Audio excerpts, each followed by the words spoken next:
Weight loss பண்றப்ப healthy ஸ்நாக்ஸா சாப்பிடலாம்னு சொல்லிட்டு பாதாம், கேஷ்யூ நட், வால்நட் இதெல்லாம் வாங்கி வச்சு சாப்பிட்டுட்டு இருந்தீங்க தானே? வெயிட் குறைஞ்சுதா? குறையல தானே? ஏன் குறையலன்றதை இந்த வீடியோல சொல்றேன். அதுக்கு முன்னாடி இந்த வீடியோ பாக்குற நீங்க யாருன்னா வெயிட் லாஸ் பண்ணணும்னு நினைச்சீங்கன்னா கீழே தெரியுற வாட்ஸ்அப் நம்பருக்கு மெசேஜ் பண்ணுங்க, நாங்க உங்களுக்கு கோச் பண்றோம். அதே மாதிரி இந்த மாதிரியான யூஸ்ஃபுல் வீடியோஸ்க்கு மறக்காம எங்களை ஃபாலோ பண்ணிக்கோங்க.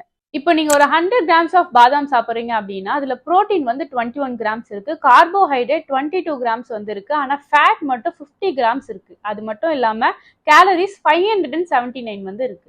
அதே மாதிரி கேஷ்யூஸ் ஒரு 100 கிராம் சாப்பிட்றீங்க அப்படின்னா அதுல புரோட்டீன் மட்டும் 18 கிராம்ஸ் வந்து இருக்கு, கார்போஹைட்ரேட் 30 கிராம்ஸ் வந்து இருக்கு, ஆனா ஃபேட் 44 கிராம்ஸ் வந்து இருக்கு. அது மட்டும் இல்லாம கேலரிஸ் வந்து 553 வந்து இருக்கு. கடைசியா வால்நட் ஒரு 100 கிராம் சாப்பிடுறீங்க அப்படின்னா அதுல கார்போஹைட்ரேட் மட்டும் 14 கிராம்ஸ் இருக்கு, புரோட்டீன் 15 கிராம்ஸ் வந்து இருக்கு, ஆனா ஃபேட் வந்து 65 கிராம்ஸ் வந்து இருக்கு. அது மட்டும் இல்லாம கேலரிஸ் வந்து 654 வந்து இருக்கு.